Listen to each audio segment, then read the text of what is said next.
A succession of dry years in the Awatere Valley prompted some farmers to build a private irrigation scheme. The multi-million-dollar venture has dramatically changed land use in the valley.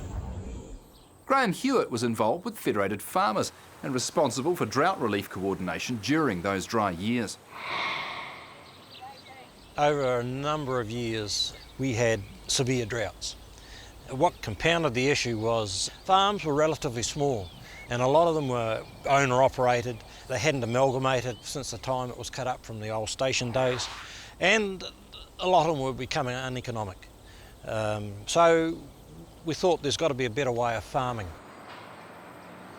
People didn't want to leave. It's a great area. Schools are close, I mean it's handy to everything, lovely area to live in. So that's why we looked for something different. Grapes were booming in the wire out that stage. The prices were exceptional, we thought, compared to meat and wool. So therefore we thought, well, this is the obvious thing, to try and get some water here, to get some grapes out here. It wasn't easy. It was the first time this has been done on a community scheme, I think, in Marlborough. We wanted to get it to those properties that were interested in an economic fashion, so there would be some money in it for them, because we knew the costs of developing vineyard country from straight pastoral country. And there was a lot of hoops to go through. We said right from the outset, it's a commercial scheme, it's got to pay its way, we're not looking for subsidies. We also wanted to make sure that we could fund it ourselves. We didn't want to rely on decisions from bureaucrats, whether they are in Blenheim or in Wellington, because we know that they can hold these sort of programs up. Well, to start with, we had to make sure who would like to be a shareholder in Blind River Irrigation. To get them interested, we had to have a plan. We had to roughly know where we thought the pipeline would go, so there wasn't too many offshoots that were going to cost a lot of money to take a long way to one farm. We had to make sure that we had the amount of water to start with, and we had to talk to council about that, our intake, the amount that we would be taking out. And so we put all these things together prior to that first meeting.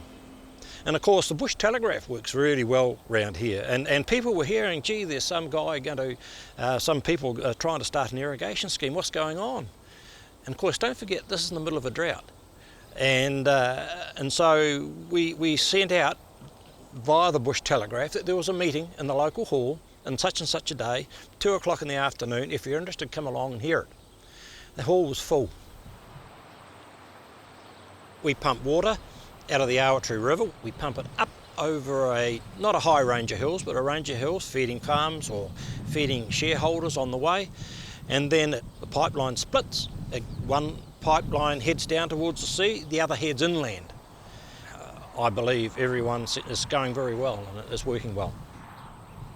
It's been incredible. I didn't think I would see the impact that it has. I knew that there were some that were going to go into grapes. They were quite open about it. People have left because, like myself, we sold out once we got water on. And others have stayed and developed and put it into vineyards, and we have seen a huge change in land use here.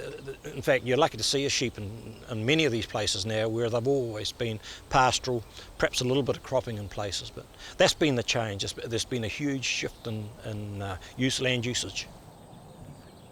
June Ryan was an early adopter of the project. It's allowed her family to make the transition into grapes. My son John and I run 126 hectares of Sauvignon Blanc, 9 hectares of Pinot Gris. Another 2 sons next door, they run different areas of grapes. Joining the Blind River scheme, we bought 200 shares in it, and it meant that we could go into the grapes at a 15.5 cubic metres per day, per hectare. Being in grapes, it also suits sheep for the winter period. Where you had a 4-month window with stock, you got grass from probably September to January. She was well on her way out for the year. With the grapes, you've got it in the winter as well. I'll always love a stock, and as things get better, John and I will look at getting some more land to have stock. He likes stock, but he likes grapes. He's grown up with them. But I'm a stock person. I think I'll die one. The biggest learning curve in going into grapes was when you're farming with stock, you owed thousands, you might owe hundreds of thousands. Now you owe millions. That's the biggest learning curve in going to grapes. But against that, even though they're very poorly paid at the moment, they are still better than stock.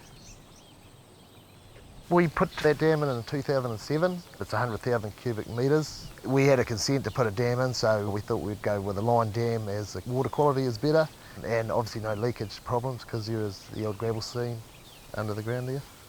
The Awatere River gets quite dirty without too much rain up the gully, so yeah, you do have to have storage if you want 100% irrigation. And yeah, we suck pretty much 100% of our irrigation out of the dam. 100,000 cubic metres for the 126 hectares seems to work out pretty good. We don't generally get under half full, so we've got 50,000 cube up our sleeve. The Blind River irrigation scheme is good enough to supply that and to keep it full. With 126 hectares, we have 250,000 plants. That takes a lot of time, obviously. We have 3 staff on and myself.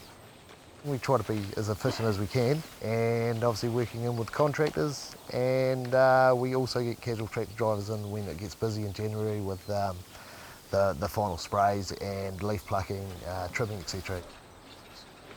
So you want something that grows quick for the vineyard job? Yes, well, more to go into the winter, and so we can winter them through, and we get the fleece of wool as well, right? For John's brother Ned, irrigation has reopened opportunities for his sheep operation at Star Hill. Over the last 7 or 8 years, we actually dropped our sheep numbers because we'd gone more into grapes. But with the grapes comes an opportunity of winter grazing and that, so we've gone the opposite way now of picking sheep up. And since we can lamb in June here, we're actually lambing in some of the vineyards, or otherwise just fattening lambs out for the winter market. We'd gone through probably 10 years of real dry to the stage it was hard to actually survive, really. We were thinking about selling up, and this has just created an option to carry on. Yeah. We were 1,700 ewes initially before we put the grapes in. Now we're back to 1,000 ewes, and we fatten about 1,000 lambs through the winter as well. Economically, we've got an opportunity for our own children now so we can do farm succession with a bit of luck. I've got 3 daughters, but they're all keen on farming in one way or another. Not so much in the vineyard at this stage, but a bit monotonous for them, the vineyard. But yeah, so we've got options in the future, right, to do something else.